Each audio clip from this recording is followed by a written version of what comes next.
क्या आएगा? Correct, √n-1 गलत। बच्चों एक बिगर ड्रॉप है, क्वेश्चन क्या पूछा है कि find the work done to break a bigger drop of radius r into n smaller drops. बच्चों ये ऐसे करके there are n smaller drops, n drops are there. तो बच्चों इससे पूछा कि वर्क डन कितना लगेगा, तो वर्क डन का फॉर्मूला सीधा सीधा होता है surface energy final minus surface energy initial, ये होता है बेटा। तो फाइनली सरफेस एनर्जी कितनी हो गई बेटा, तो सरफेस एनर्जी का फॉर्मूला कल क्या बताया था, T इंटू 4πr² बताया था बेटा, बताया था ना, T इंटू 4πr²। तो बेटा फाइनल कितना हो जाएगा, तो फाइनल हो जाएगा n into t into 4πr²। समझ में आ रहा है, लेकिन small r square, small r यहाँ किसका रेडियस है, इस ड्रॉप का, ये हमें गिवन नहीं है बच्चों, small r is not given to us, ठीक है ना, ये गिवन नहीं है। माइनस कितना होगा, T इंटू 4πR²। तो बच्चों अगर n स्मॉलर ड्रॉप्स में किसी चीज को तोड़ते हो तो एरिया बढ़ता है, जैसे किसी भी चीज को आप तोड़ेंगे ना, किसी भी चीज को छोटा करते जाएंगे तो उसकी एरिया बढ़ती जाएगी, समझ में आ रहा है ना। तो बच्चों बाद में एरिया ज्यादा होगी पहले की तुलना में, तो बाद में सरफेस एनर्जी भी ज्यादा होगी पहले की तुलना में। तो बच्चों अब देखो यहां से जो कॉमन ले सकते हो ले लो, तो कॉमन क्या क्या ले सकते हो,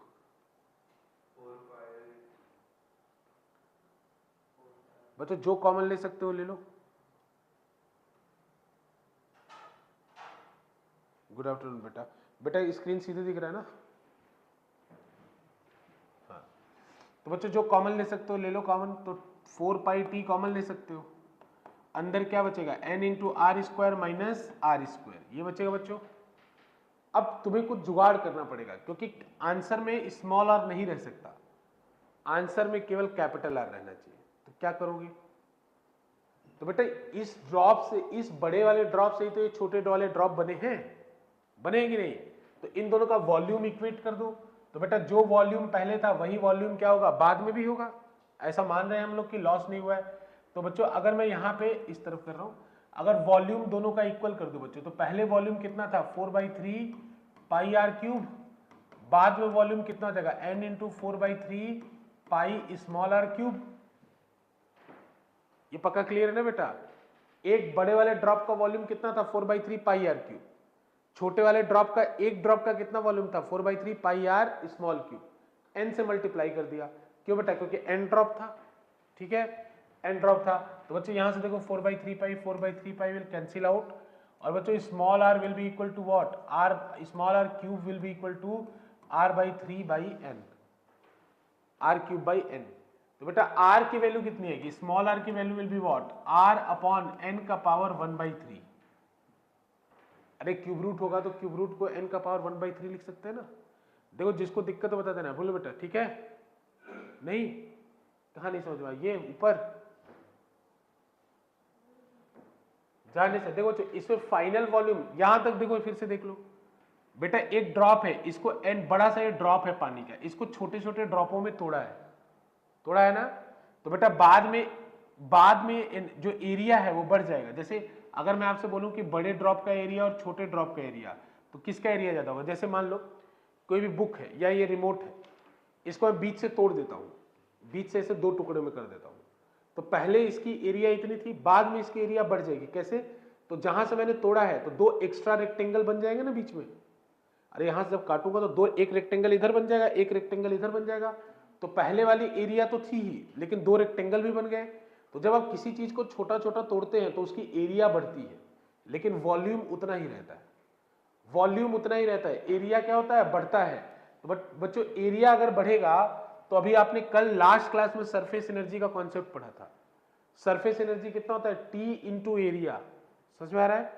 तो बेटा टी इंटू एरिया बढ़ेगा यानी सरफेस एनर्जी बढ़ रहा है, तो बेटा जो सरफेस एनर्जी बढ़ा है उतना ही तो वर्क डन किया गया होगा। आपसे क्वेश्चन क्या पूछा था कि फाइंड द वर्क डन, तो बेटा वर्क डन कितना होगा, कितना किया गया होगा, तो जितना सरफेस एनर्जी बढ़ा होगा फाइनली, तो शुरू में सरफेस एनर्जी इतना था, बाद में इतना था, दोनों को माइनस कर दूंगा तो इतना ही वर्क डन किया गया है। ये क्लियर है बेटा, ये लास्ट क्लास से है। अब देखो बाद में सरफेस एनर्जी कितनी होगी, तो एक ड्रॉप का रेडियस कितना है r, तो उसका एरिया कितना होगा 4πr², तो t इंटू एरिया करोगे बेटा सरफेस एनर्जी आएगा, तो वो तो एक ड्रॉप का है ना बेटा, ये कितने ड्रॉप में तोड़ा है, एन में, तो n into t into pi r square. उसी तरह से बाद में तो एक बड़ा सा ही ड्रॉप, शुरू में तो एक बड़ा सा ही ड्रॉप था, तो t into 4 pi r square. दोनों को बेटा ऐसे 4 पाई टी कॉमन ले लिया, आर स्क्वायर और कैपिटल आर स्क्वायर। अब देखो बच्चों, इसे कैपिटल आर हमें गिवन था लेकिन स्मॉल आर हमें गिवन नहीं था, तो स्मॉल आर को हमें एलिमिनेट करना पड़ेगा ना किसी भी तरह से। तो एलिमिनेट करने के लिए क्या करो बेटा, वॉल्यूम को इक्वेट कर लो, वॉल्यूम को इक्वेट कर लो। तो वॉल्यूम, पहले वॉल्यूम कितना था, पहले पानी कितना था, 4/3 पाई आर क्यूब। बेटा स्फीयर का वॉल्यूम का फॉर्मूला होता है 4/3 pi r cube. 4/3 pi r cube पहले वॉल्यूम था, बाद में कितना होगा, n into 4/3 pi r cube. क्यों बच्चों, एक का कितना वॉल्यूम होगा, 4/3 पाई स्मॉल आर क्यूब, तो n का कितना होगा, n से मल्टीप्लाई कर दो। समझ आ रहा है, क्लियर सबको। अब बेटा देखो क्या करूंगा मैं, 4/3 पाई कैंसिल कर दिया। मुझे चाहिए क्या था, मुझे चाहिए था स्मॉल आर, क्योंकि कैपिटल आर आंसर में रहे मुझे कोई प्रॉब्लम नहीं है। तो क्वेश्चन में कैपिटल आर गिवन है लेकिन स्मॉल आर गिवन नहीं है। समझ में आ रहा है। तो बच्चों स्मॉल आर अगर मैं यहां से निकालूंगा तो ये क्यूब इधर जाएगा तो 1/3 हो जाएगा, ये तो पता नहीं सबको। तो बच्चों आर का पावर क्यूब, ये ऐसे किया है मैंने, बताइए एक स्टेप मैंने खा गया हूं इसको। तो ये आर इक्वल टू कितना होगा, r cube to the power 1/3, और यहां भी कितना होगा, n टू द पावर 1/3। उधर गया तो ये कट के r बचा, तो r upon n to the power 1/3 ऐसे बचा। अब बताओ किसी को कोई दिक्कत, ठीक है। अब उस r की वैल्यू बेटा यहां सब्स्टिट्यूट कर दो। ये इक्वेशन अगर 1 है, ये इक्वेशन 2 है, तो put the value of r in equation 1, put r in equation 1, in equation 1, equation 1 में पुट कर दो तो कितना होगा बच्चों, 4 पाई t n इंटू आर की, आर का स्क्वायर है यहाँ पे, तो देखो बच्चों यहाँ कितना हो जाएगा, r square upon n to the power 2/3। देख लो किसी को डाउट हो तो। बेटा r का स्क्वायर होगा और n का पावर 1/3 का भी तो स्क्वायर होगा, तो 2/3 हो जाएगा, ठीक है, माइनस आर स्क्वायर। तो देखो बेटा अब यहां से आर स्क्वायर भी कॉमन ले लो तो कितना हो जाएगा, t into 4 pi r square, अंदर क्या बचेगा, n का पावर 1 अपॉन n का पावर 2/3 -1 बचेगा ना बेटा। तो अब n का पावर अगर 2/3 है, ऊपर जाएगा तो कितना हो जाएगा, 1 माइनस 2/3, 1 माइनस 2/3। बेटा ये तो पता है ना सबको, x का पावर a अपॉन x का पावर b, तो क्या लिख सकता हूं, x का पावर a माइनस b। तो वही कर लो। तो यहां से बेटा फाइनल रिजल्ट अब आ जाएगा, यहां से फाइनल रिजल्ट आएगा t is sorry work done is equals to, work done is equals to t into 4 pi r square into n का पावर 1/3। बेटा 1 माइनस 2/3 करोगे तो 1/3 आएगा, -1। ये इसका फाइनल रिजल्ट है। ये रिजल्ट डायरेक्ट भी याद रखें तो कोई बुरी बात नहीं है, डायरेक्ट, ठीक है बच्चों। T into 4 pi r square, देखो अगर ध्यान से देखोगे तो इनिशियल सरफेस एनर्जी है, सही बोल रहा हूं क्या, देखना जरा। अगर t into 4 pi r square क्या है, इनिशियल सरफेस एनर्जी है, क्लियर है क्या इतना।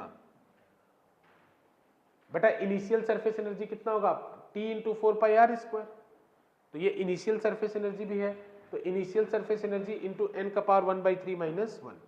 ऐसा क्वेश्चन बच्चों देखो आपको डायरेक्ट न्यूमेरिकल देके देगा, बोलेगा एक ड्रॉप है उसको 27 पार्ट्स में ब्रेक किया गया, डायरेक्ट क्वेश्चन। एक ड्रॉप है उसको बोला कि 27 पार्ट में ब्रेक किया गया, तो बताओ वर्क डन कितना होगा।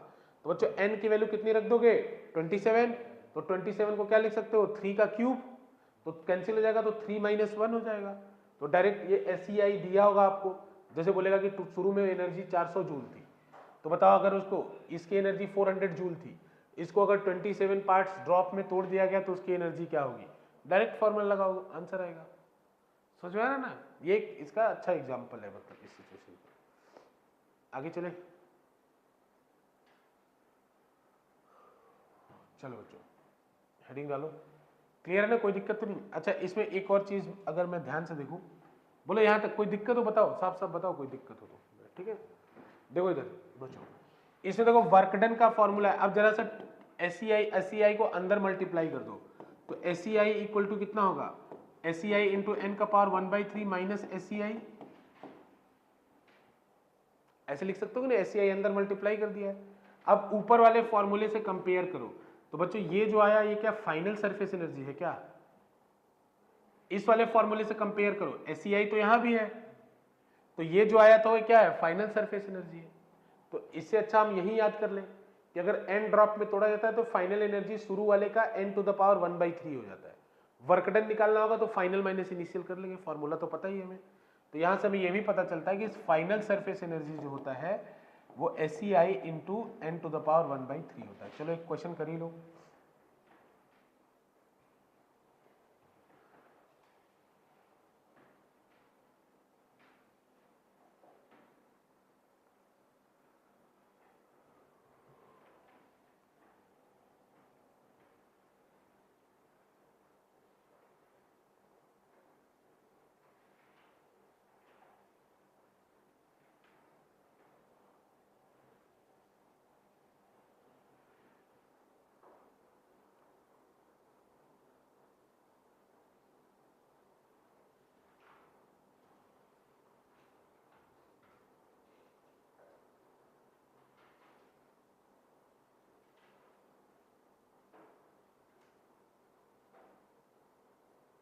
हो गया बच्चों, क्वेश्चन लिखो। A drop of surface energy, a drop of surface energy 100 joule, a drop of surface energy 100 joule is broken into 64 equal drops, is broken into 64 equal drops. Then find the final surface energy. Then find the final surface energy and also calculate work done. Then find the final surface energy and also calculate work done. ठीक है बच्चों, कोई दिक्कत यहां तक देख लो, answer आ गया ना। फाइनल सरफेस एनर्जी निकालना है और वर्क डन निकालना है। वर्क डन के लिए फाइनल माइनस इनिशियल कर देना। बेटा फाइनल सरफेस एनर्जी कैसे निकलेगा, इनिशियल सरफेस एनर्जी कितना था 100, 64 है, 64 को 4 का क्यूब लिख सकते हो टू द पावर 1/3। देखो जानबूझ के डेटा वो क्यूब ही देगा, या तो 2 का क्यूब देगा, या तो 3 का क्यूब देगा, या तो 4 का क्यूब देगा, या तो 5 का क्यूब देगा। तो परेशान होना ही नहीं है, यहाँ क्यूब वाला डेटा होगा हमेशा। तो 3 से 3 कट गया बेटा, ये 4 का पावर 1 बचा, तो कितना आएगा फाइनल सरफेस एनर्जी, ये फाइनल सरफेस एनर्जी है, कितना आएगा 400 जूल। तो बेटा अगर आपको वर्क डन निकालना है तो फाइनल माइनस इनिशियल, तो 400 minus 100 joule, final surface energy is 300 joule, sorry work done is 300 joule.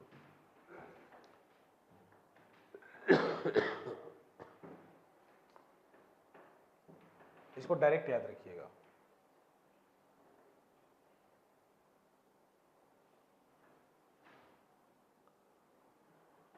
अगला टॉपिक कौन सा है बच्चों, एक्सेस प्रेशर।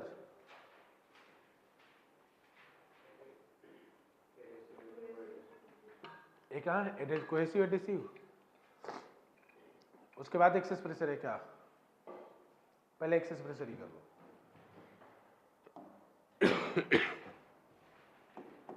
लिखो एक्सेस प्रेशर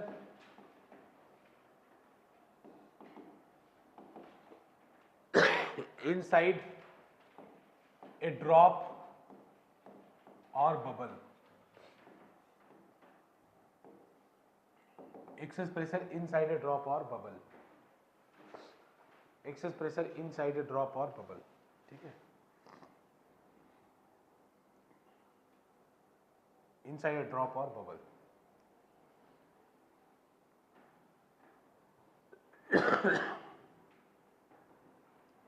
देखो इधर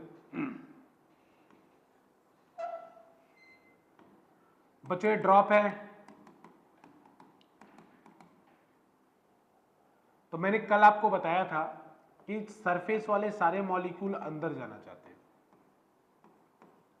बताया था कल।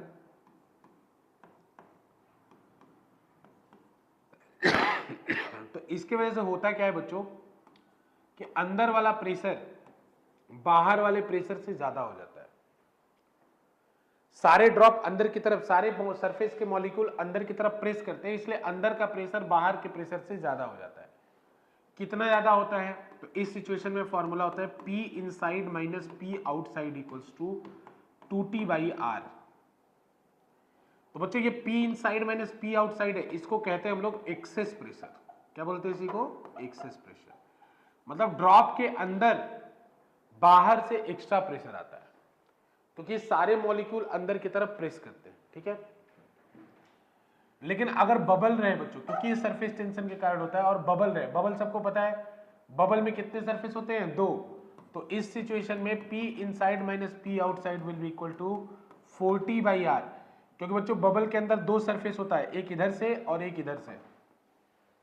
कल एग्जाम्पल, कल वाला याद करो, ड्रॉप के अंदर एक सरफेस होता है केवल बाहर से, ठीक है ना। तो इसका एक सरफेस रहे तो 2T/R और 2 सरफेस रहे तो 4T/R, ये आपको याद रखना है। 2 सरफेस रहे तो 4T/R। Excess pressure. किसी के स्कूल में फ्लूड हुआ है? वियानो गया ना, इसका डेरिवेशन कराया है? देख रहा है?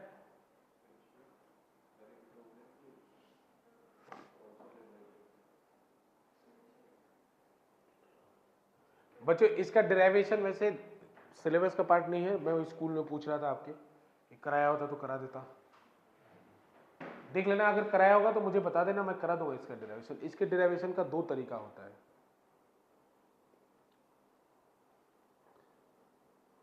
सीबीएसई ने जो सिलेबस दिया उसमें एक बार चेक कर लेता हूं।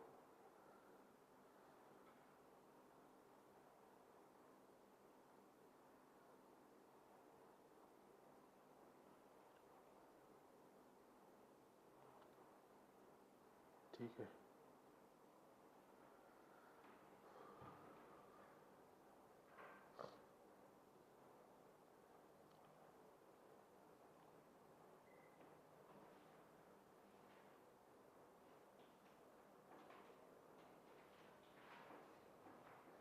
ठीक है। वैसे डेरिवेशन आप लोग कंफर्म करिएगा मुझे, इसका डेरिवेशन अगर स्कूल में कराया जाएगा तो मैं करा दूंगा, अदरवाइज जरूरी नहीं है इस पे।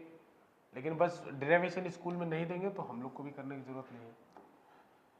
बच्चों ये बात और याद रखना कि इसको ऐसे भी कभी कभी लिखा जाता है कि P concave minus P convex.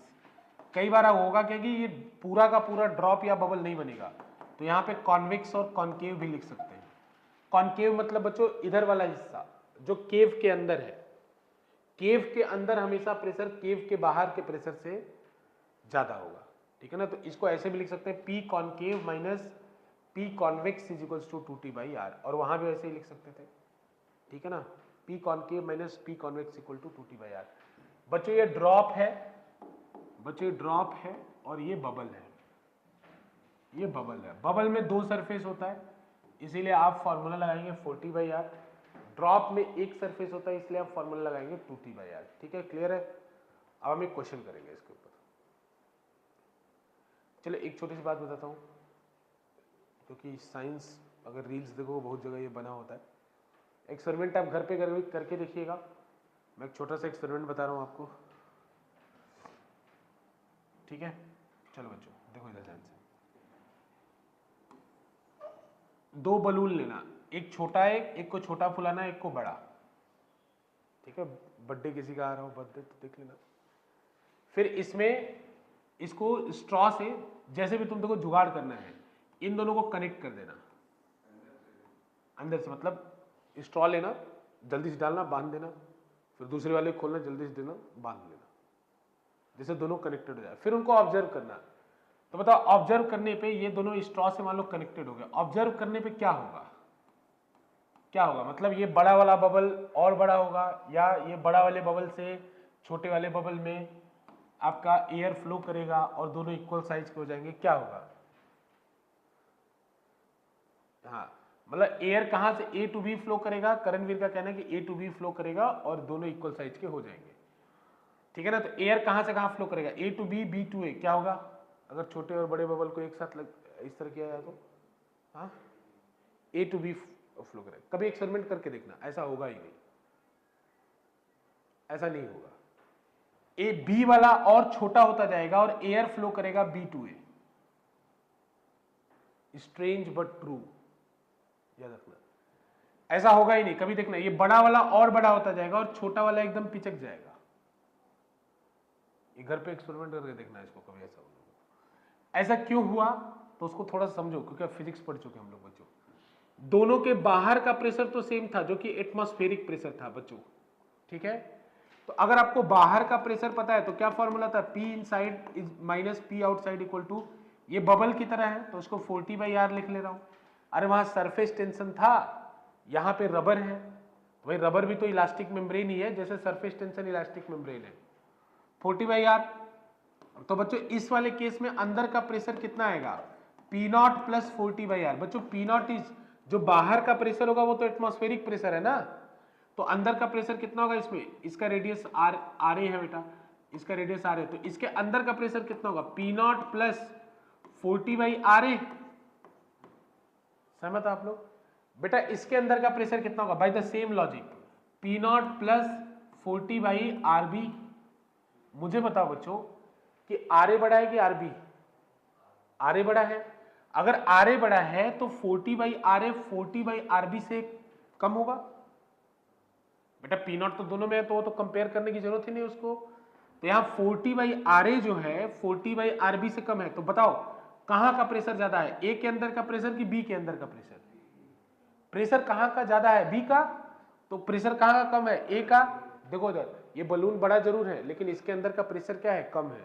तो गैस हमेशा कैसे फ्लो करती है, high pressure to low pressure, तो गैस यहां से ऐसे फ्लो करने लगेगी, तो जब ये फ्लो करेगी तो ये आर ए और बड़ा होगा और आरबी और छोटा होगा, तो ये डिफरेंस और बढ़ता जाएगा, तो ये वाला बलून एकदम कोलैप्स हो जाएगा, खत्म हो जाएगा, और वो वाला बढ़ जाएगा, सारा का सारा एयर छोटे वाले बलून से बड़े वाले बलून में चला जाएगा। ये स्ट्रेंज बट ट्रू, याद रखना, इसीलिए बहुत बार क्वेश्चन एग्जाम में पूछा गया, क्योंकि जो बच्चा पढ़ा नहीं होता उसको ऑब्वियसली ऐसा लगता है कि एयर बड़े वाले से छोटे वाले में फ्लो करेगी और उसको इक्वेट कर देगी, मतलब बराबर कर देगी। तो क्वेश्चन करके लिख ही लो इसको, ऐसा बना लो और इसमें लिख लो air will flow from, drawing वहीं बना लो, flow from B to A, क्योंकि प्रेशर इनसाइड, बस क्योंकि बच्चों P not plus 40/RB is greater than P not plus 40/RA, P not plus 40/RB is greater than P not plus 40/RA। याद रखना, भूलना नहीं, बहुत बार एग्जाम में आ चुका है, कैलकुलेट करने के लिए नहीं, थ्योरेटिकली आया है, एमसीक्यू में आया है कि क्या होगा, तो एमसीक्यू में याद रखना छोटे वाले से बड़े वाले में जाएगा और छोटा वाला कोलैप्स कर जाएगा।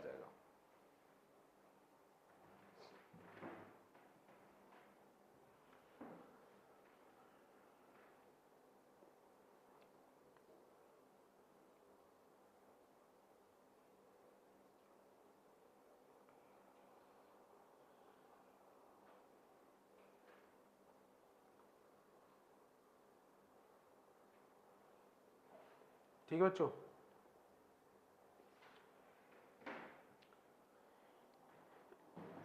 अब एक क्वेश्चन करेंगे न्यूमेरिकल वाला, थोड़ा सा आगे चले जाए, ये थ्योरेटिकल क्वेश्चन है, एक न्यूमेरिकल वाला क्वेश्चन करते हैं। देखो, find the pressure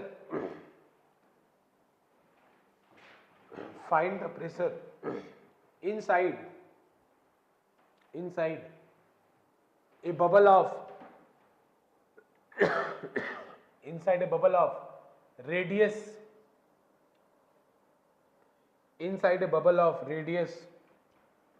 2 mm, inside a bubble of radius 2 mm, which is formed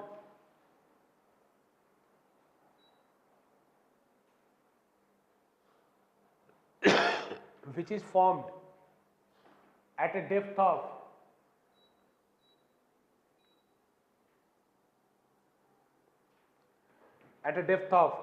10 meter, which is formed at a depth of 10 meter below a lake, which is formed at a depth of 10 meter below a lake, ठीक है ना, below a lake, बच्चों उसका लिख लेना given क्या क्या है। गिवन है surface tension of water, surface tension of water, surface tension of water, surface tension of water होता है बच्चों 10⁻² newton per metre. Surface tension of water is 10⁻² newton per metre. ठीक है बच्चों, 10⁻² न्यूटन पर मीटर। करो solve बस।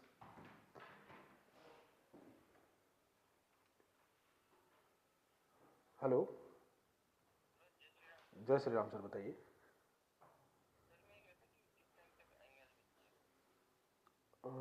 बच्चे sir आप इवनिंग में ही आ जाइएगा, 2-3 बजे के लगभग आ जाइएगा।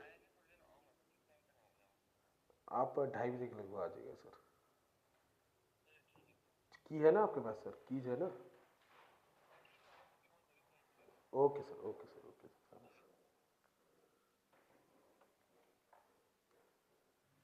हो गया बच्चों, क्वेश्चन लिख लिया ना, आंसर निकालो।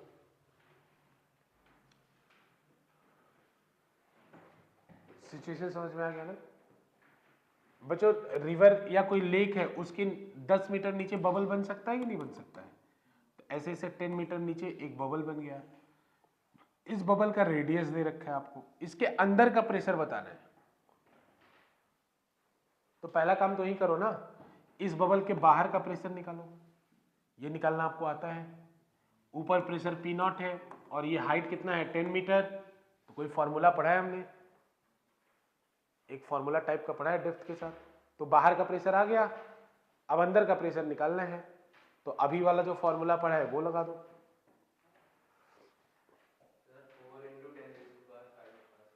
4×10⁵ पास्कल, 10⁵, 10⁵2 × 10⁵ प्लस 2 × T, T से T कैंसिल हो गया। अच्छा आपने फॉर्मूला, ठीक है ठीक है, 4 आ रहा है आपका, चलिए ठीक है। बच्चों पहले बाहर का प्रेशर निकालो, इस बबल के बाहर का प्रेशर कितना होगा? इस बबल के बाहर का प्रेशर का फॉर्मूला, अरे देख क्या रहे हो, P0 प्लस रो GH। P0 पता है 10⁵, रो की वैल्यू 10⁵, G की वैल्यू 10, H की वैल्यू 10। ये पहले भी तो कर चुके, यही क्वेश्चन तो पहले भी किया है। तो बताइए कितना आएगा, 2 × 10⁵। याद करो 10⁻10 वालों, इसी में तो 10⁻10 हुआ था। 2 × 10⁵। तो बच्चे कौन सा प्रेशर है? ये बाहर वाला प्रेशर है इस सिचुएशन में, P आउट साइड आया, ठीक है ना, P आउट साइड आया। P इनसाइड क्या होगा फिर? P इनसाइड क्या होगा बच्चों? तो P इनसाइड का फॉर्मूला है P आउटसाइड प्लस 40/R या 2T/R। तो क्या करोगे यहाँ, 40/R की 2T/R? क्योंकि ये क्या है, ये बबल है। तो यहां पे लिखोगे P0 plus PO plus 2T/R, क्योंकि बबल है तो 2T/R। बबल में 40/R होता है, लेकिन यहां 2T/R ही होगा। क्यों बच्चों? ये बबल किसके अंदर बना है? पानी के अंदर बना है। तो कितना सरफेस है बताना, फील करोगे तब इस बात को समझ में आएगा। जब मैंने बोला नंबर ऑफ सरफेस 2 रहे तो 40/R करना, और नंबर ऑफ सरफेस अगर 1 रहे तो 2T/R करना। अब बताओ, इस बबल जो पानी के अंदर बना है तो सरफेस कितना बना है? एक ही बना ना, केवल अंदर से बाहर। बबल में 2 सरफेस होता है, एयर और वाटर का 2 इंटरफेस होता है, ऐसे समझो। एयर और वाटर का 2 इंटरफेस होता है, एक ऊपर से नीचे, एक नीचे से ऊपर। लेकिन जब बबल पानी के अंदर बनता है तो एयर और वाटर का एक ही इंटरफेस बचेगा, अंदर से बाहर। अरे बाहर तो पानी ही पानी है, तो सरफेस कहां बना? लेकिन कहते तो उसको भी बबल भी है, समझे यार? तो आपका आंसर सही है, बस 3 × 10। अरे देखो ये लॉजिक है, इसमें धोखा मत खा जाना, जानबूझ के क्वेश्चन कराया है कि बबल के लिए 40/R तो याद कर लिए हो, लेकिन जब बबल पानी के अंदर बनने लगे तो 40/R मत लगा देना, क्योंकि तब एक ही सरफेस है। ये धोखा है ये सब। बबल पढ़ा, बबल का 40/R पढ़ाया, लेकिन बच्चों बबल का 40/R तब पढ़ाया जब बबल एयर में हो। एयर में हो तो एक सरफेस इधर से, एक सरफेस इधर से। पानी में है तो सब तरफ तो पानी ही है, सरफेस कहां बचा, सरफेस तो एक ही बना, तो पानी में तो एक ही सरफेस बना। तो बच्चों एक सरफेस बने तो 2T/R, दो सरफेस बने तो 40/R। तो बबल अगर पानी के अंदर हो, हमेशा ये बात याद रखना। अब इसका आंसर फटाफट बता दो, कुछ नहीं रखा है इसके अंदर, देख लो बच्चों। तो P इनसाइड, P आउटसाइड आपने निकाल लिया है 2 × 10⁵ पास्कल बच्चों, प्लस 2 × T, T का वैल्यू वाटर का कितना बताया 10⁵2। बेटा रेडियस कितना बताया 2 mm। तो बच्चों mm को मीटर में बदलने के लिए 10⁻³ से मल्टीप्लाई करना होता है। mm को मीटर में बदलने के लिए 10⁻³ से मल्टीप्लाई करना होता है। तो बेटा 2 से 2 कट जाएगा, तो यहाँ कितना आएगा 2 × 10⁵ प्लस 10⁵ बेटा, तो ये कितना आ जाएगा 3 × 10⁵ आंसर पास्कल। बाकी बच्चे जो समझ में जाते हैं उनसे लास्ट में 40 वाली गलती होती है, लेकिन मैं इसलिए करा रहा हूं क्वेश्चन, गलती मत करना।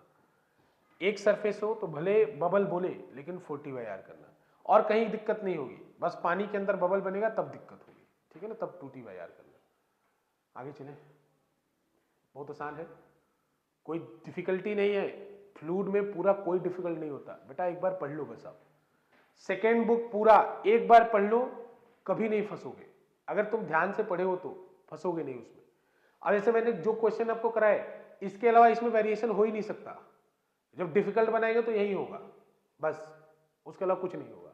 तो एक याद कर लो, यही सब रिपीट होता है, इसमें फायदा ही होता है। अब लिखो बच्चों कोहेसिव और एडहेसिव फोर्स। हो गया था, नोट करना था क्या, पिछला हो गया था ना सबका बच्चों, ये हो गया था ना।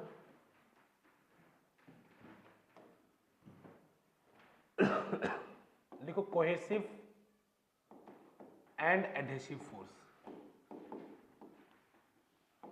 Cohesive and adhesive force. देखो बिल्कुल सिंपल सी बात है, इसमें कुछ नहीं करना है, बस डायरेक्ट हेडिंग डालो, यहीं पे लिख लो, it act between the same type of molecule,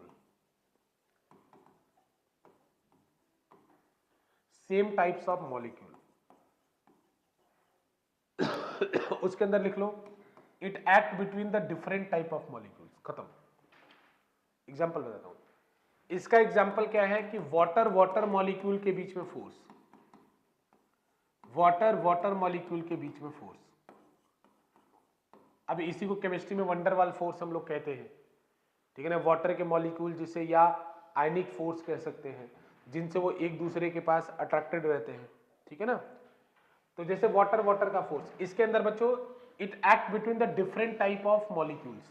इसके अंदर बच्चों एग्जांपल, जैसे वाटर का ग्लास के साथ फोर्स, वाटर ग्लास मॉलिक्यूल के बीच में जो फोर्स लगे, मतलब अलग अलग चीज हो। जैसे फेविकोल का एक नाम एडेसिव भी होता है, फेविकोल को आप क्या कहते हैं एडेसिव। एडेसिव का मतलब क्या, दो अलग अलग चीजों को चिपकाए, उसको हम क्या बोलते हैं एडेसिव। तो ऐसे भी आप याद रख सकते हो कि जो अलग अलग चीजों को चिपकाता है दैट इज योर एडेसिव। तो एडेसिव मतलब अलग अलग मॉलिक्यूल के बीच में लगने वाला फोर्स इज योर एडेसिव, ठीक है।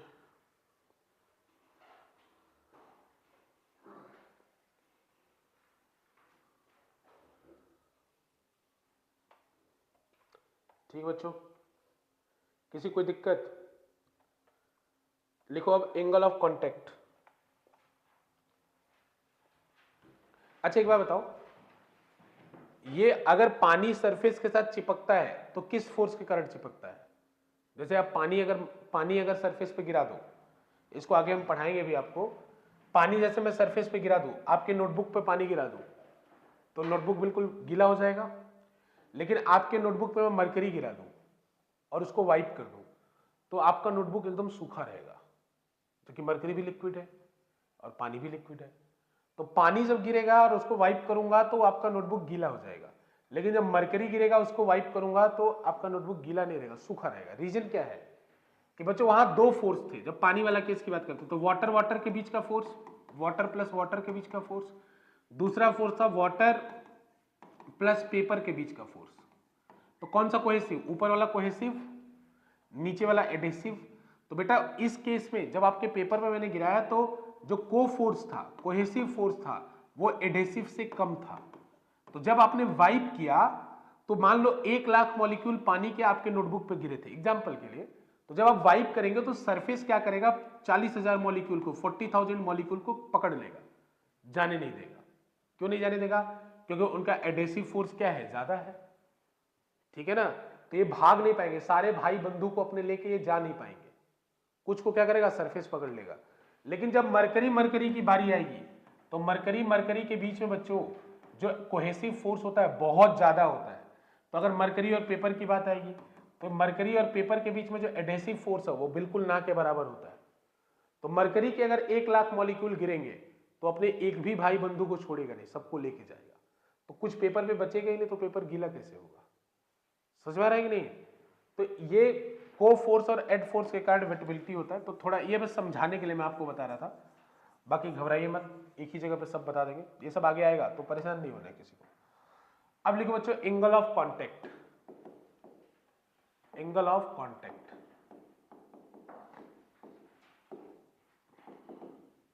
Angle of contact, angle of contact, angle of contact. ठीक है, तो बच्चों ऐसा आपने देखा है कभी ड्रॉपर वगैरह में जब हम किसी लिक्विड को देखते हैं तो इस तरह का कर्व बन जाता है, देखा है क्या कभी ड्रॉपर वगैरह में? नहीं देखा है? मिनिस्कस बोलते हैं इसको।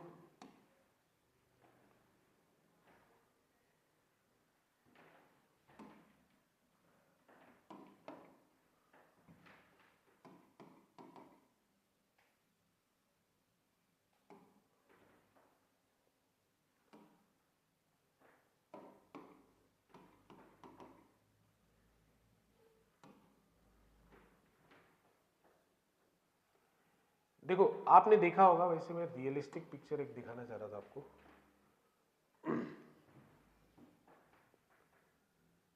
ऐसा कर्व बनते हुए, बेसिकली मैं इस कर्व की बात कर रहा था। कभी भी देखोगे ना ड्रॉप वगैरह में तो इस तरह का एक कर्व बन जाता है, लेकिन वो तो खैर ड्राइंग है। कभी पतला सा कोई कैपिलरी बना स्ट्रॉ वगैरह होगा, उसके अंदर अगर आप चेक करोगे ना तो ये आपको देखने को मिलेगा, हल्का सा कर्व आपको देखने को मिलेगा। ठीक है ना, अब यहाँ पे रियलिस्टिक कोई डायग्राम इस तरह का कर्व देखने को मिलेगा।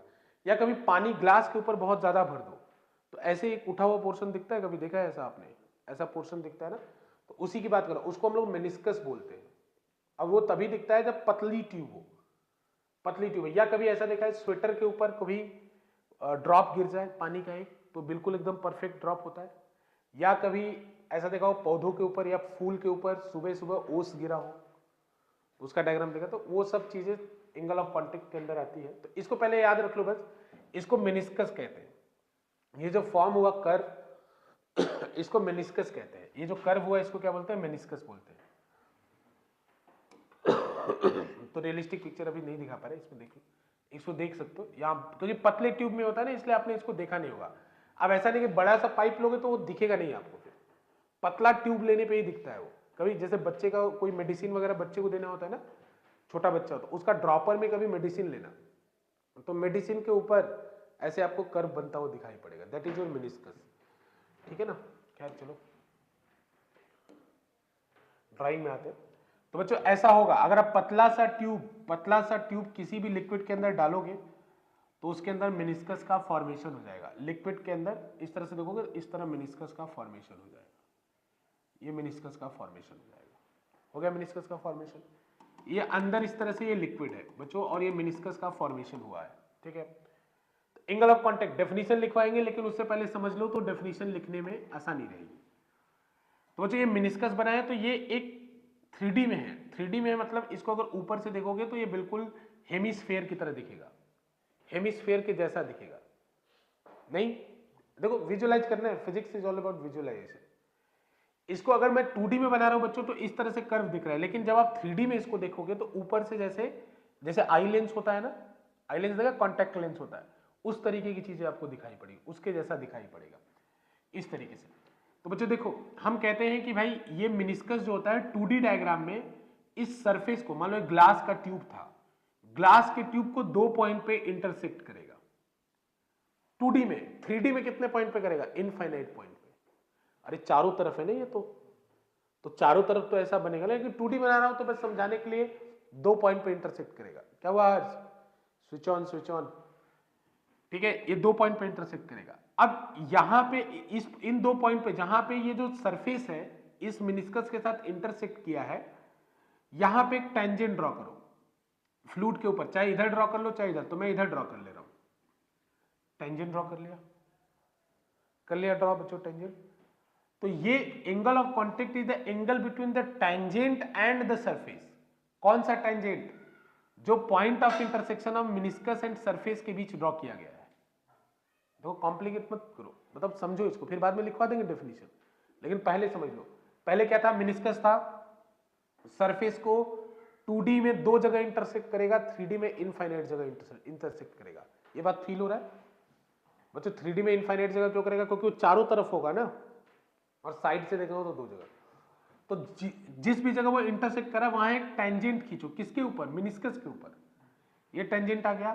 तो अब इस टेंजेंट और सरफेस के बीच में जो एंगल बनेगा, इस टेंजेंट और कहां चला गया? पढ़ना नहीं चाहता क्या ये? आप लोग नहीं जाते पढ़ना? देखो अब इस टेंजेंट और इसके बीच में जो एंगल बनेगा वो क्या कहलाता है? Angle of contact. अब ये बोलेंगे सर 2 एंगल बन रहा है, एक बाहर से भी तो एंगल बन सकता है, ये बाहर वाला एंगल। तो वो एंगल लेना है जो फ्लूइड के अंदर हो, वो एंगल लेना है जो फ्लूइड के अंदर हो। समझ में आया ना? तो इसी का डेफिनेशन लिख लो, फिर बना लेना। लिखो it is the angle between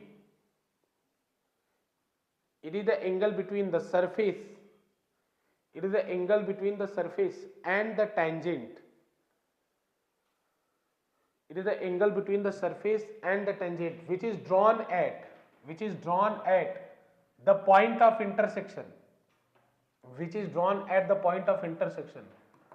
of meniscus, which is drawn at the point of intersection of meniscus and the surface,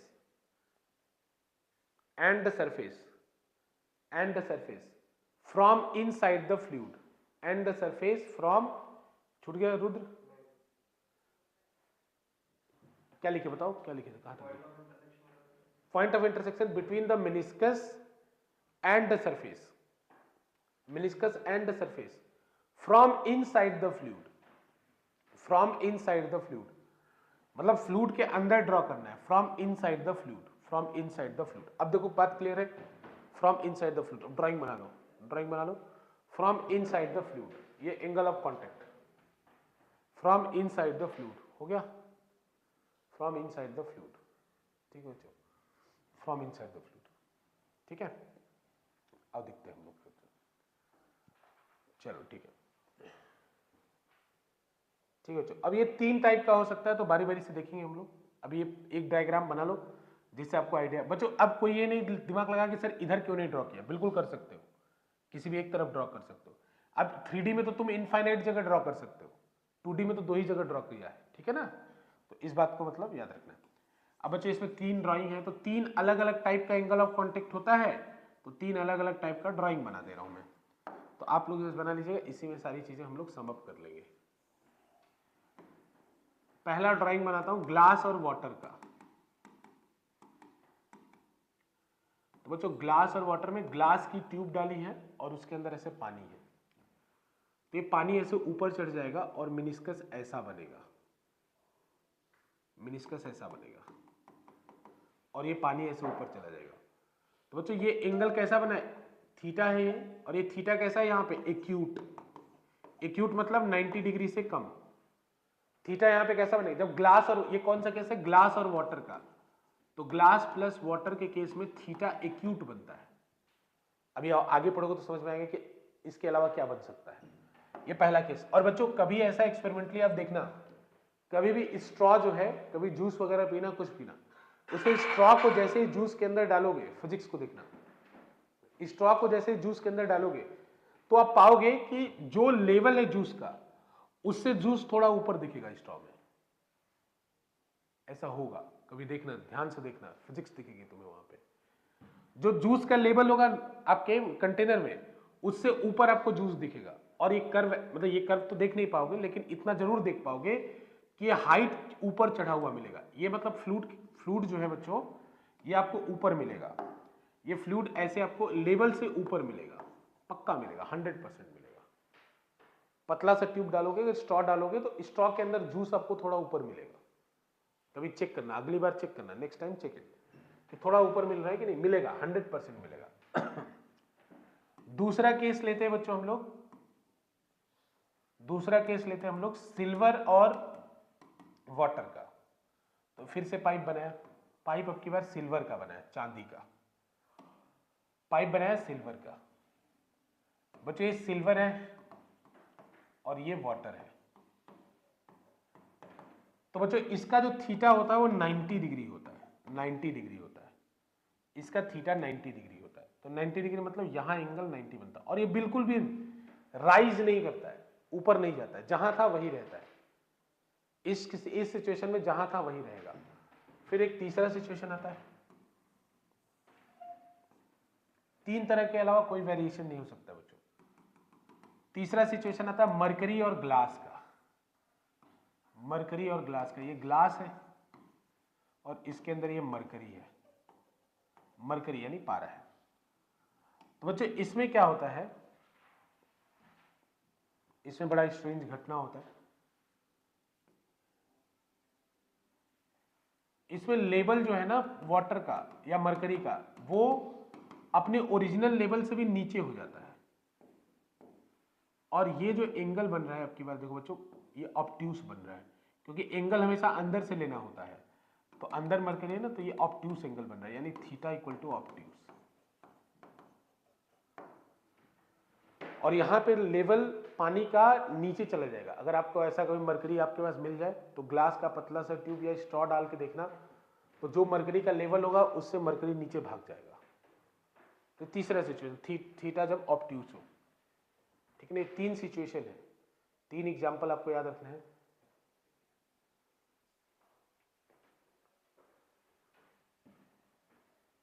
बच्चों अगर प्योर वाटर होगा, इसमें से बना लो, बना लो, कोई बात नहीं, बना लो। थोड़ा नीचे जगह रखे रहना, कुछ ना कुछ लिखते रहेंगे। तो ऐसा बनाना, साइड बाई साइड बनाना कि नीचे कुछ चीजें लिखते रहे। छोटा छोटा बना लो, बड़ा बड़ा नहीं।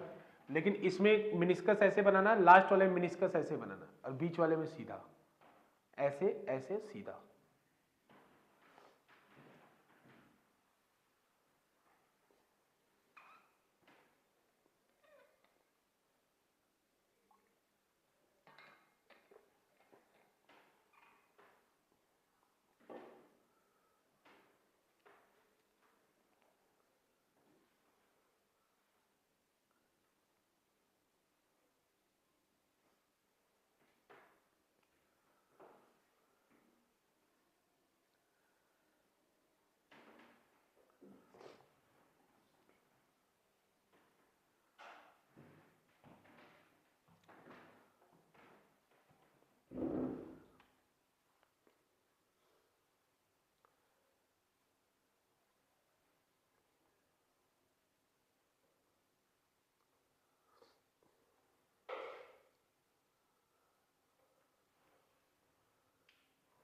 ठीक है बच्चों,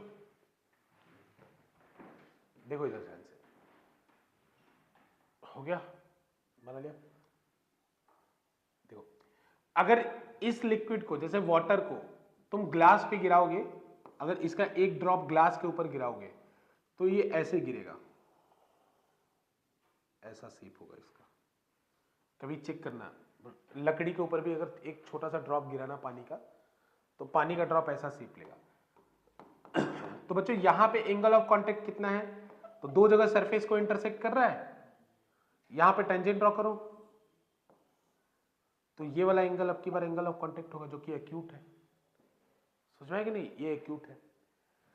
अब अगर मान लो इसको अगर तुम गिराओगे तो बिल्कुल भी ऊपर नहीं, 90 डिग्री बनेगा, तो ये बिल्कुल एक इस तरीके से परफेक्ट बनेगा। जैसे ये एमसीक्यू में आ सकता है कि सिल्वर, और तो ये परफेक्ट हेमिस्फेयर बनेगा बच्चों। 90 बनाना है ना, तो 90 मतलब सरफेस के ऊपर एकदम ऐसे गिरना चाहिए, इस तरीके से, तब तो ये 90 बनेगा ना, ये 90 बनाना आपकी बात। तो यहाँ पे ऐसे टेंजेंट खींचोगे तो ये ऐसे बिल्कुल आएगा, तो और ये ऐसे, ठीक है, इस तरीके से बनेगा। अगर मरकरी को कभी किसी सरफेस पे गिरा दोगे तो मरकरी देखो कैसे दिखती है, मरकरी ऐसे दिखती है बच्चों। तो ये दो पॉइंट है, यहां पे अगर मैं टेंजेंट ड्रॉ करूंगा तो अब की बार एंगल ऑफ कांटेक्ट बच्चों ये वाला होगा, थीटा। इस वाले को कभी देखा होगा आपने, स्वेटर के ऊपर पानी की बूंद गिर जाए तो ऐसा ही दिखता है, या कभी केले के पत्ते पे खाना खाया हो तो केले के पत्ते पे कभी पानी की बूंदें गिरेंगी तो ऐसा ही होगा, ठीक है ना। ये सब आप देख सकते हैं नेचर में बहुत सारी जगह, या ओस के ऐसा बहुत सारा वॉलपेपर होगा जिसमें फ्लावर पेटल्स पे ड्रॉप गिरी है, ड्यू गिरा है, तो भी ऐसा होगा। तो इस केस में लगभग परफेक्ट स्फीयर बनता है और इस केस में बिल्कुल चपटा सा। तो आप सरफेस पे लिक्विड कैसे गिरा है उसको भी देख के अनुमान लगा सकते हैं कि कंडीशन क्या चल रहा है, क्या हो रहा है, ठीक है ना।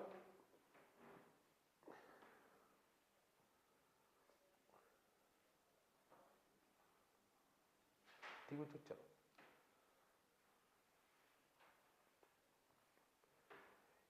इसी के नीचे इतना सब किया, इसका फायदा क्या है। तो बच्चों याद रखना, इस केस में को फोर्स, शॉर्ट में लिख रहा हूं मतलब समझ रहे हैं आप, cohesive force is less than adhesive force, co force is less than adhesive force. इस केस में co force is equal to ad force, ठीक है बच्चों। इस केस में co force is greater than ad force. Direct question है exam में कि if angle of contact is 90 degree then which of the following relation is correct. Option में ये तीनों थे, option co force is equal to ad force, tick मार दो, ठीक है, एड फोर्स टिक मार दो, ठीक है बच्चों। अब इधर बात इसमें समझते हैं एक और हम लोग, थोड़ा सा समझना है इसमें, कुछ नहीं, फ्लूइड को एक बार समझ लो खत्म, बस नोट्स रिवाइज करो। फ्लूइड में नंबर कटेगा ही कटेगा नहीं, कुछ न्यूमेरिकल कर लो और कॉन्सेप्ट समझ लो, फ्लूइड में कभी नंबर नहीं कटेगा, पूरे सेकंड बुक में नंबर नहीं कटेगा। हाँ थोड़ा सा प्रॉब्लम मैकेनिक्स में एसएचएम में होगा, लेकिन अदरवाइज कहीं प्रॉब्लम नहीं होगा आपको। बच्चों देखो इधर ध्यान से, क्वेश्चन बोलेगा कि थीटा एक्यूट है तो कौन सा फोर्स बड़ा होगा, तो याद कर लोगे। दूसरा क्वेश्चन बोलेगा अगर थीटा एक्यूट है तो कैपिलरी राइज होगा कि कैपिलरी फॉल होगा। थीटा एक्यूट है, राइज होगा, थीटा एक्यूट है मतलब कैपिलरी का क्या होगा, राइज होगा। इसको सिंपल शब्दों में समझो। जैसे बच्चों आपने जाके मार कर लिया, कहीं बाहर झगड़ा कर लिया, ठीक है ना, बाहर जाके झगड़ा कर लिया, तो एक आपके घर वालों का फोर्स है और एक बाहर के लोगों का फोर्स है, समझ रहे हो कि नहीं। तो अगर आपका परिवार कमजोर है और बाहर वाले ताकतवर है तो आप किसी का सर फोड़ के अगर घर के अंदर भाग जाओगे तो घर के अंदर आके आपको निकाल के ले जाएंगे।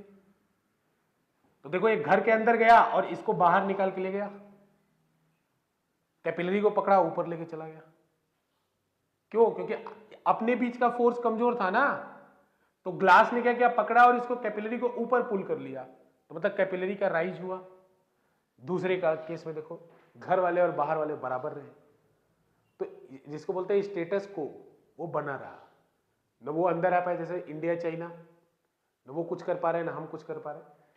तो स्टेटस को बना हुआ है, मतलब ना कोई ऊपर जा रहा है ना नीचे आ रहा है, सिचुएशन बना हुआ है, मतलब कुछ हो नहीं पा रहा है जब बराबर बराबर पार्टी टक्कर की है। तीसरी सिचुएशन को देखो, घर वाले बड़े तगड़े हैं, बाहर वाले कमजोर हैं।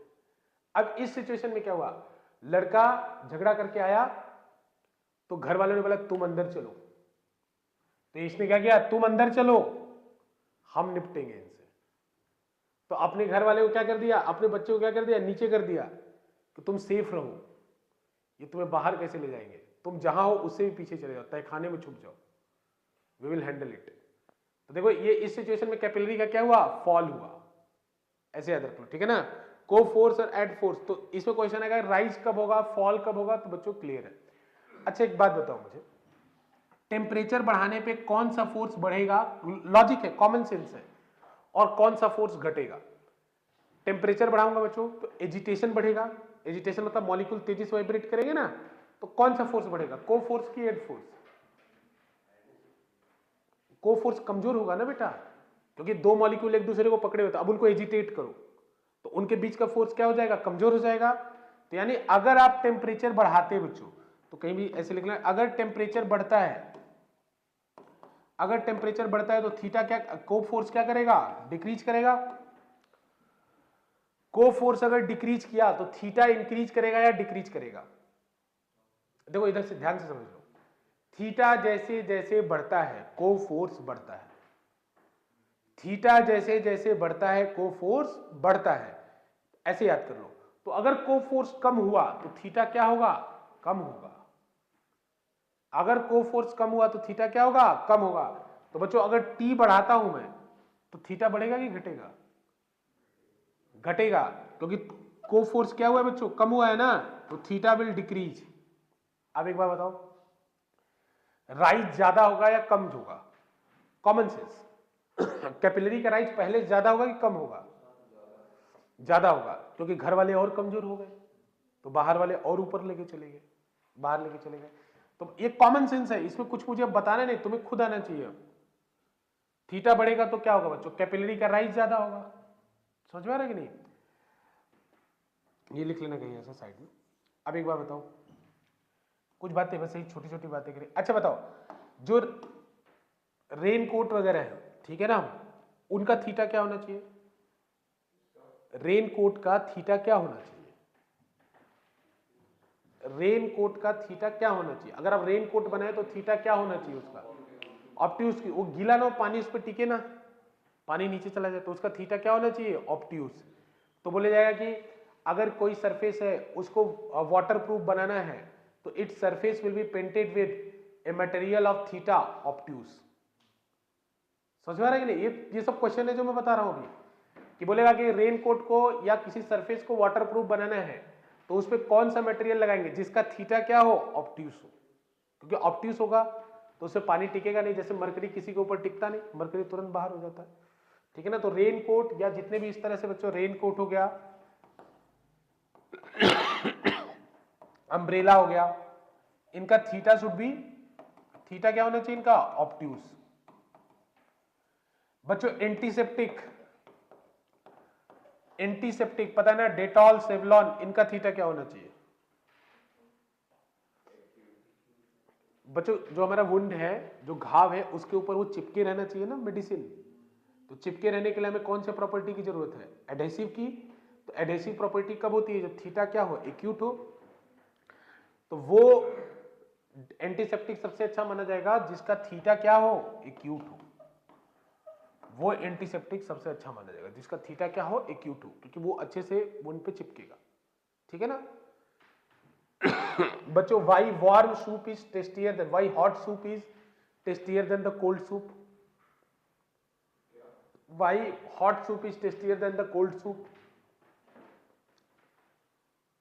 अरे कॉमन सेंस से, ज्यादा परेशान मत हो इसमें बच्चों, why hot soup is tastier than the cold soup. हाँ अरे थीटा नहीं, सोचो सही बात है, अगर टेम्परेचर बढ़ाने पे थीटा कम होगा तो थीटा कम होगा बच्चों, तो को फोर्स कम होगा, तो जो सूप है ना वो टंग के ज्यादा एरिया पे स्प्रेड होगा।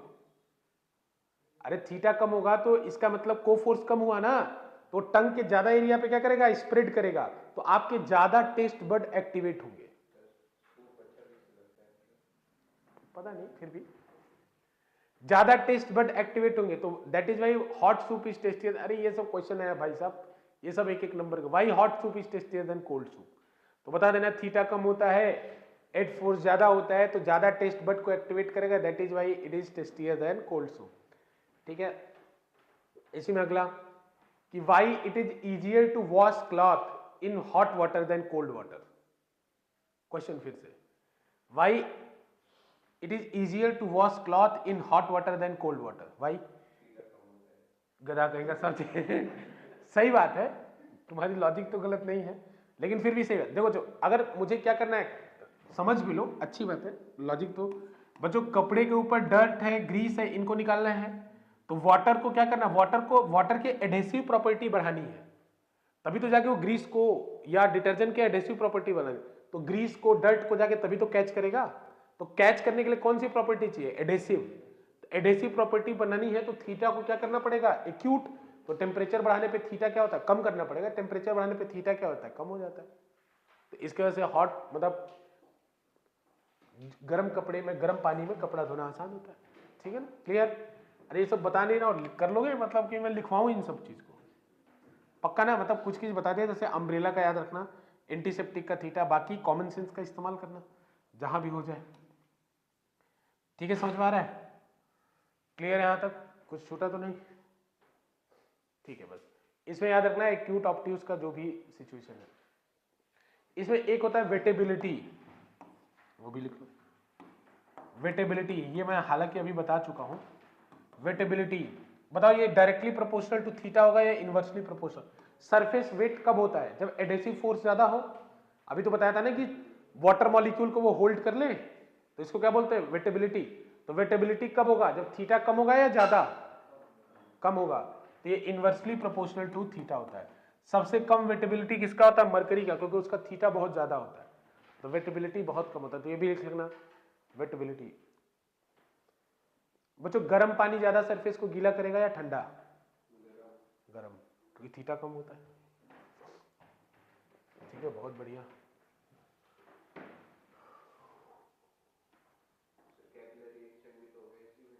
हाँ, कैपिलरी एक्शन आगे, इसी के बाद अगला टॉपिक वही है।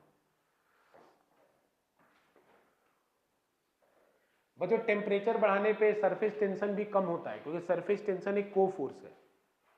टेम्परेचर बढ़ाने पे सरफेस टेंशन भी कम होता है, को फोर्स। बाकी जो अभी सिखाया है उससे सीखोगे, कोई प्रॉब्लम नहीं होगा आपको जीवन में। ठीक है,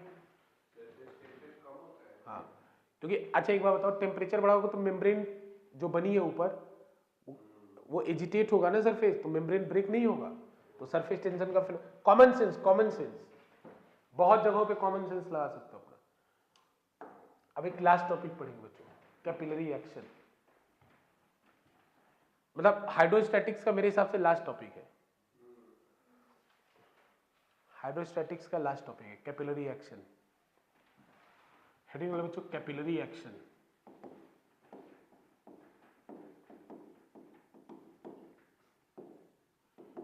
लिखो राइज और फॉल, कैपिलरी एक्शन, राइज और फॉल, राइज और fall of liquid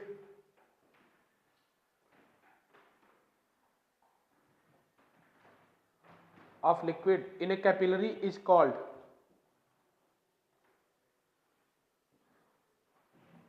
in a capillary is called capillary action। ये हम ऐसे बता चुके हैं।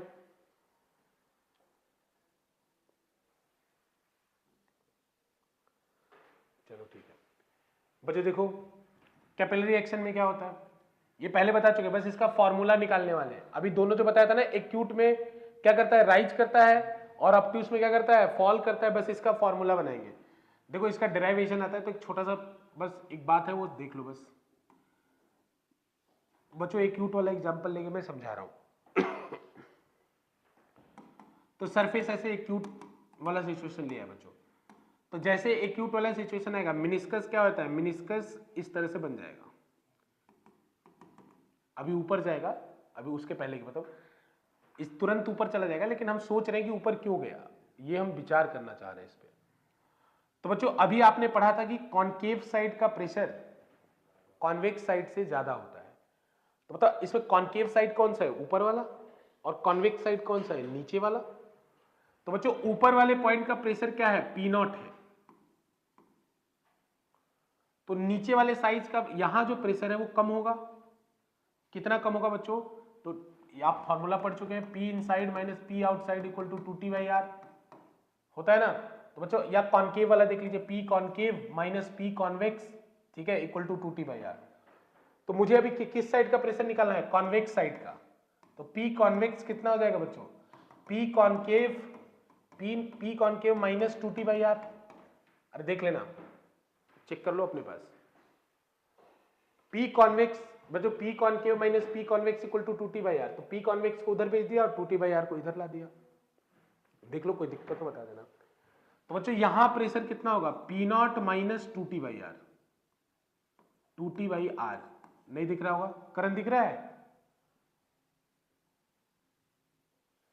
ठीक है। तो ऊपर प्रेशर होगा पी नॉट, नीचे प्रेशर कितना होगा बच्चों, पी नॉट माइनस 2t/r। बोलो यहां तक क्लियर है, पी नॉट माइनस 2t/r। तो बच्चों देखो यहां सेम लेवल पे प्रेशर कितना है, पी नॉट, और यहां सेम लेवल पे प्रेशर कितना हो गया, पी नॉट माइनस 2t/r। बस यही जो समझ लेगा उसका डेरिवेशन आ जाएगा, हर्ष लिखो मत, रुको, यही जो समझ लेगा उसको डेरिवेशन क्लियर हो जाएगा। बच्चों यहां का प्रेशर कितना है, पी नॉट, यहां का प्रेशर कितना है, पी नॉट माइनस 2t/r। तो बच्चों यहां के प्रेशर से यहां का प्रेशर कम है ना, तो ये लिक्विड ऐसे जाएगा। ऐसा एग्जांपल मैंने पहले ही बताया था बैरोमीटर में। तो लिक्विड ऊपर जाएगा, कब तक जाएगा ऊपर, जब तक यहां का प्रेशर कितना ना हो जाए, पी नॉट। तो बच्चों ये लिक्विड ऊपर चढ़ेगा, ऊपर चढ़ जाएगा। ऊपर कितना चढ़ेगा, तो मान लो h चढ़ गया, तो अब यहां का प्रेशर कितना हो जाएगा, पी नॉट। तो बच्चों ये उतना ही चढ़ेगा ना जितना 2t/r को कंपनसेट कर दे। अरे कमी कितने की थी सेम लेवल पे, 2t/r की, तो ये तब तक चढ़ेगा जब तक 2t/r बैलेंस ना हो जाए। तो यानी सीधी सी बात है, बस ये वाला पॉइंट समझ में आ गया तुम्हें, पूरा डेरिवेशन समझ में आ गया। 2t/r is equals to ρgh,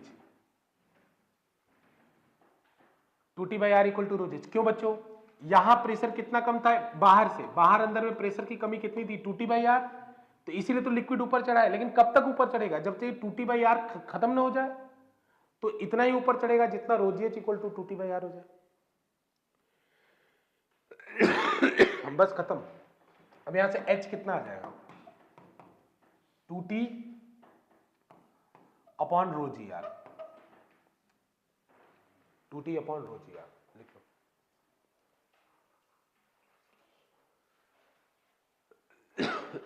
to t upon ρgr h हो जाएगा।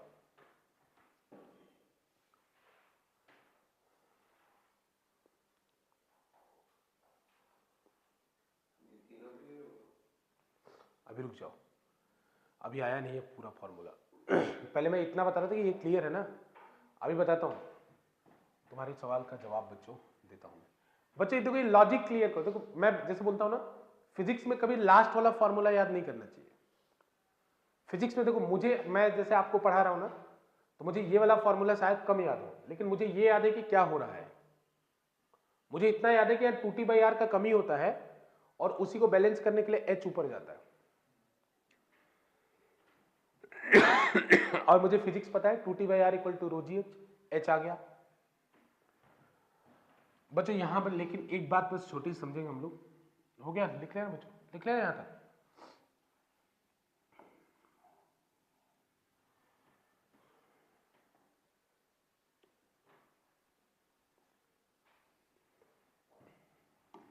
इसमें समझने वाली बात केवल एक है कि प्रेशर में 2t/r का कमी होता है, उसको बैलेंस करने के लिए ऊपर जाता है, तो 2t/r इक्वल टू ρgh, बस h निकाल दो वहां से। कभी भी फिजिक्स में लास्ट फॉर्मूला मत याद किया करो, डायरेक्ट उसका कुछ कॉन्सेप्ट होगा ऊपर, वो देखा करो, ठीक है। अब देखो बच्चों, अब ये r क्या है जरा विचार करो, r क्या है, इस मेनिस्कस का रेडियस है। तो बच्चों अगर ये इस तरह से है तो इसका सेंटर कहीं ऊपर होगा, फील करो, अगर ये स्फीयर है तो इसका सेंटर कहीं ऊपर होगा कि नहीं, तो उसका सेंटर कहीं यहां होगा, उसका सेंटर कहीं यहां होगा बच्चों। अरे स्फीयर का हिस्सा है ना ये तो बच्चों ये रेडियस कौन सा है, तो सेंटर से ये वाली दूरी ये रेडियस है, ये दोनों रेडियस है जो इस फॉर्मूले में आ रहा है। लेकिन हमने कहा यार ये तो बड़ा गड़बड़ चीज है, हर बार हम मेनिस्कस का रेडियस थोड़ी निकाल सकते हैं। हम ट्यूब का रेडियस निकाल सकते हैं, ट्यूब का रेडियस हमें पता भी होगा, इस ट्यूब का रेडियस हमें पता है, लेकिन मेनिस्कस का रेडियस तो निकालना बहुत कठिन है। प्रॉब्लम इस फॉर्मूले में। तो लोगों ने बोला कुछ जुगाड़ करो और इस कैपिटल आर को स्मॉल आर के टर्म में बदल दो। फॉर्मूला यहीं तक आ गया, अब जुगाड़ कर रहे हैं। जुगाड़ क्या कर रहे हैं कि इस कैपिटल आर को स्मॉल आर के टर्म में बदलना चाह रहे हैं बच्चों। अब कैसे बदले, तो हमने कहा कि ये वाला जो एंगल होगा ना वो एंगल ऑफ कांटेक्ट होगा, थीटा। तो अब इसको जूम करके मैं इधर बना रहा हूं बच्चों, ठीक है ना। इस वाले डायग्राम को 100x करके इधर बना रहा हूं।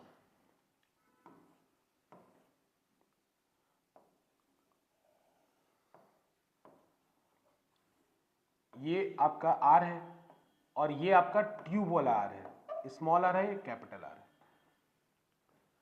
बच्चों ये ट्यूब का रेडियस है, पक्का क्लियर है ना। और ये आर वो रेडियस है जो फॉर्मूले में आया है। हम क्या चाहते हैं कि आर न रहे, ट्यूब का रेडियस रहे। तो बेटा ये वाला एंगल क्या होगा, थीटा। दोनों तरफ ले सकते हो, मैंने इधर बना लिया तो इधर ही ले लिया। ये एंगल कितना होगा, थीटा। तो बेटा देखो ना, अगेन रटो मत, रटोगे फंसोगे, लास्ट में एग्जाम में याद ही नहीं रहेगा। तो अब ये वाला एंगल थीटा है, तो थीटा है बच्चों, तो ये वाला एंगल कितना होगा, 90 माइनस थीटा। क्योंकि बच्चों ये टेंजेंट है, ये रेडियस है, रेडियस और टेंजेंट के बीच में एंगल कितना होता है, 90। तो बेटा ये वाला एंगल कितना होगा, 90 माइनस थीटा। तो बच्चों ये वाला एंगल अगर 90 माइनस थीटा है तो ये वाला एंगल कितना होगा, थीटा। क्लियर, ये थीटा, ये 90 माइनस थीटा, तो ये कितना होगा, थीटा। अच्छा, अब अगर थीटा होगा तो तुम ट्रिग्नोमेट्री को तो धुरंधर हैं आप लोग, कॉस थीटा लगा दीजिए। तो cos theta is equals to कितना होगा बच्चों, देखो 90 डिग्री है ये, तो उसके सामने वाला हाइपोटेनस होता है। Cos theta equal to r upon capital r, cos theta equal to r upon capital r. यहां से आर निकालोगे बच्चों तो क्या होगा, r upon cos theta. Put कर दो, तो पुट करोगे बच्चों तो ये अलग से डायग्राम बना लेना। तो h बराबर कितना आएगा बच्चों, 2t। इस कैपिटल आर की जगह बच्चों इस देख लो ध्यान से, कैपिटल आर की जगह small r upon cos theta लिखना, तो कॉस थीटा ऊपर चला जाएगा। देख लो अंश का क्या हुआ, जागो बेटा, कैपिटल आर की जगह small r upon cos theta रख रहा हूं ना, तो कॉस थीटा नीचे है तो ऊपर चला जाएगा। तो क्या बनेगा यहां, 2t cos theta upon rho g r. बच्चों रटना मत, भूल जाओगे, ये फाइनल फॉर्मूला है, h equal to 2t cos theta upon, रटना कुछ नहीं, पहले ये पॉइंट समझना है 2t बाई आर कम होता है और बाद में r को हटा के स्मॉल आर लाना है, उसके लिए ये सब पंगा किया। और उसमें भी तुम पंगा खुद किया करो, अपने से बनाया करो ड्राइंग। थीटा है 90 माइनस थीटा, इससे फिजिक्स एकदम इजी हो जाती है, आपको मेहनत एकदम कम से कम करना होता है, समझ में। 2t cos theta upon rho g r लिख लो। अब आर्यन तुम्हारी बात कर लो। अच्छा अब देख लो, सब तीनों के लिए है ये, चेक कर लो, तुम चेक कर लो, तीनों के लिए है।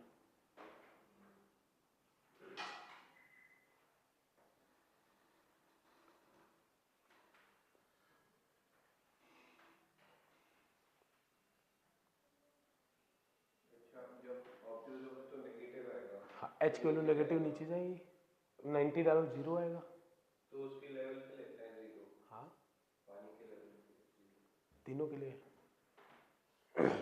ठीक है, एच 0।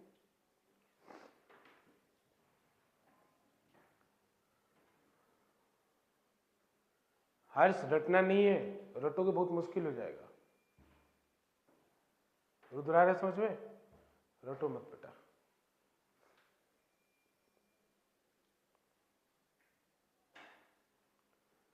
करण ठीक है बेटा,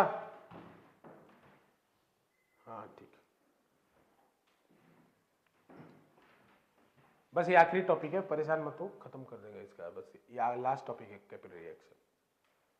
बच्चों ये लिख लिया पहले, ये बात बताओ, क्लियर है बच्चों। देखो ये फॉर्मूला मैंने भले ही केवल राइज के लिए निकाला है, लेकिन ये फॉर्मूला सबके लिए। जैसे बच्चों cos 90 डालो, h की वैल्यू कितनी आएगी, 0। तो थीटा 90 पे h चढ़ता ही नहीं है, तो h की वैल्यू कितनी हो गई, 0। बेटा अगर cos थीटा की वैल्यू ऑब्ट्यूज डालो तो cos थीटा नेगेटिव होता है। बेटा जब थीटा की वैल्यू ऑब्ट्यूज होती है तो cos थीटा नेगेटिव होता है। तो बच्चों अगर cos थीटा ऑब्ट्यूज होगा तो cos थीटा नेगेटिव होगा, मतलब h की वैल्यू क्या होगी, नेगेटिव। तो नेगेटिव का मतलब नीचे जाएगा। जैसे मान लो -3 सेंटीमीटर आया तो मतलब 3 सेंटीमीटर नीचे जाएगा।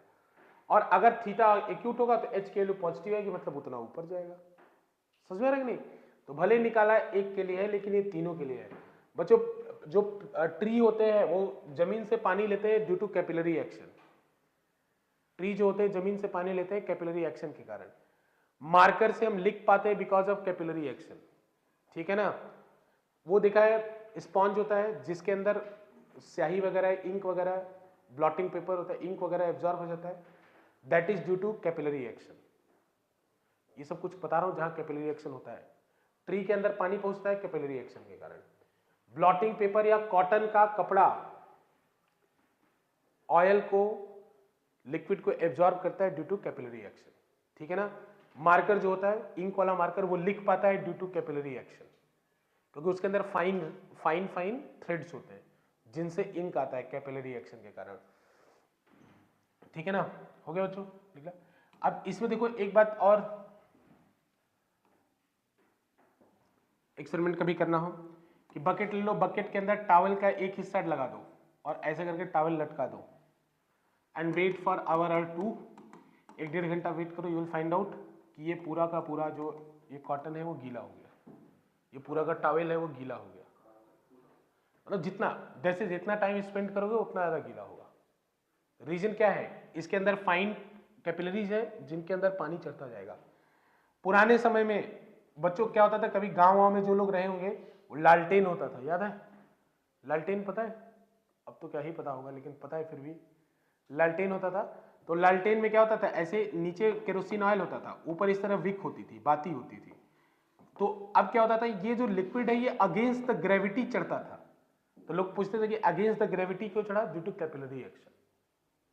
कैपिलरी एक्शन के कारण वो जो स्पॉन्ज होता है ना, ब्लॉटिंग पेपर जो एब्जॉर्ब करता है, उसके अंदर भी पतले पतले कैपिलरी होते हैं जिनके कारण वो ऊपर चला जाता है, ठीक है ना। तो ये सब याद रखना, कैपिलरी एक्शन कारण है। घर पे कभी एक्सपेरिमेंट, 2 ग्लास ले लेना, एक गिलास में पानी भरना, एक गिलास को खाली रख देना, ठीक है। कभी ऐसे फालतू टाइम पास करने का मन हो तो इसके बाद क्या करना बच्चों कि टिश्यू पेपर ले लेना, उसको निचोड़ देना, मतलब ऐसे कुछ बना देना, उसको लंबा सा ऐसे करके टिश्यू पेपर को फोल्ड करके ऐसा बनाना, और इसके ऊपर एक ऐसे बनाना, टिश्यू पेपर को इस शेप में फोल्ड करके, मतलब ऐसे कर लेना, लंबा बना लेना, ऐसे फोल्ड करके रख देना, और ऐसे वेट करना 5-6 घंटे। तो इसके अंदर पानी आने लगेगा ड्रॉप बाय ड्रॉप। इससे तुम कलर भी फिल्टर कर सकते हो, कोई अगर चीज मिलाया हुआ है तो you can filter it out, that is because of capillary action, क्योंकि पानी कैपिलरी के थ्रू होता हुआ ऐसे नीचे चला जाएगा। तो कैपिलरी एक्शन के कारण ये भी घटना होती है। समझ आ रहा है ये कैपिलरी एक्शन के कारण क्या क्या घटना होती है, ठीक है बच्चों। एक क्वेश्चन और जो मुझसे छूट गया था कि कोई भी फॉलिंग ड्रॉप स्फेरिकल क्यों होता है? Why a falling drop is spherical in shape, ये क्वेश्चन बहुत बार पूछा जाएगा। तो बच्चों अभी आपने पढ़ा था सरफेस एनर्जी का फॉर्मूला क्या होता है, T/A, पढ़ा है ना। तो बताओ फिजिक्स कहता है जिसकी एनर्जी कम होगी वो ज्यादा स्टेबल होगा। तो जब कोई भी ड्रॉप नीचे गिर रहा है तो उसका वॉल्यूम तो फिक्स है भाई, वो वॉल्यूम तो नहीं बदल सकता अपना। तो वो सिलेक्ट करेगा कि मैं कौन सा ऐसा शेप लूं जिससे इतने वॉल्यूम में मेरा एरिया मिनिमम हो।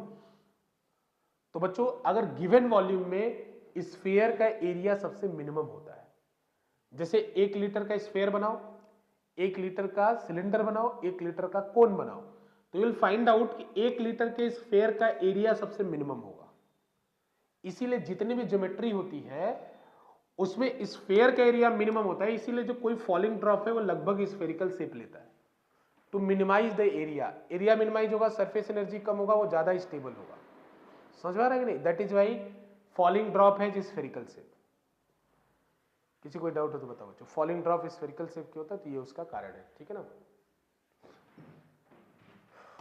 अच्छा पीछे एक बार देख लेते हैं बस, लास्ट टॉपिक। बोलोगे सर कब से चल रहा है ये? तो बच्चों अगर if liquid and material is same, liquid and material is same, liquid भी सेम है और मटेरियल भी सेम है, मटेरियल इज सेम, तो बच्चों एक बात लिख रहा हूं बस देख लो सही है या गलत। तो H into r will be equal to constant, H into r will be equal to constant. कैसे? यहां देखो, यहां H स्मॉल आर है बच्चों, अगर आर को इधर भेज दो तो क्या बचेगा, 2t cos थीटा अपन रो जी। तो बच्चों टी लिक्विड पे डिपेंड करता है, चेंज होगा नहीं। थीटा लिक्विड और मटेरियल पे डिपेंड करता है, दोनों बदला नहीं है तो वो चेंज होगा नहीं। डेंसिटी लिक्विड का चेंज होगा नहीं, जी चेंज होगा नहीं। तो H इंटू आर का प्रोडक्ट क्या होगा, कांस्टेंट। तो इस पे लिख लो कि if liquid and material are same then H and r will be constant. अगर लिक्विड और मटेरियल सेम है तो H और R क्या होगा, कांस्टेंट होगा।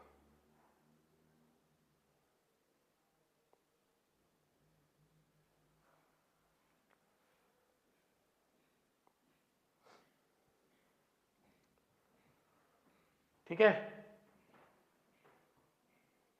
अब एक वर्बल क्वेश्चन बस, फिर क्लास खत्म करूंगा। अब डायनेमिक्स है तो डायनेमिक्स फ्रेश स्टार्ट किया जाएगा नेक्स्ट क्लास में, उसको अभी इधर छेड़ते ही नहीं। बच्चे सुनो ध्यान से क्वेश्चन, जैसे मैंने बोला कि 1 mm रेडियस का ट्यूब है, उसमें हाइट 8 सेंटीमीटर चढ़ रहा है, तो 2 mm रेडियस ट्यूब में हाइट कितना चढ़ेगा? 4 सेंटीमीटर। खत्म। क्वेश्चन पूछेगा कि अगर 1 mm का रेडियस है और उसमें हाइट चढ़ रहा है 8 सेंटीमीटर, तो 2 mm के रेडियस में कितना चढ़ेगा? 4 सेंटीमीटर। अब जिसको ये नहीं समझ में आ रहा है डायरेक्ट समझ लो, H1R1 is equals to H2R2, material same है।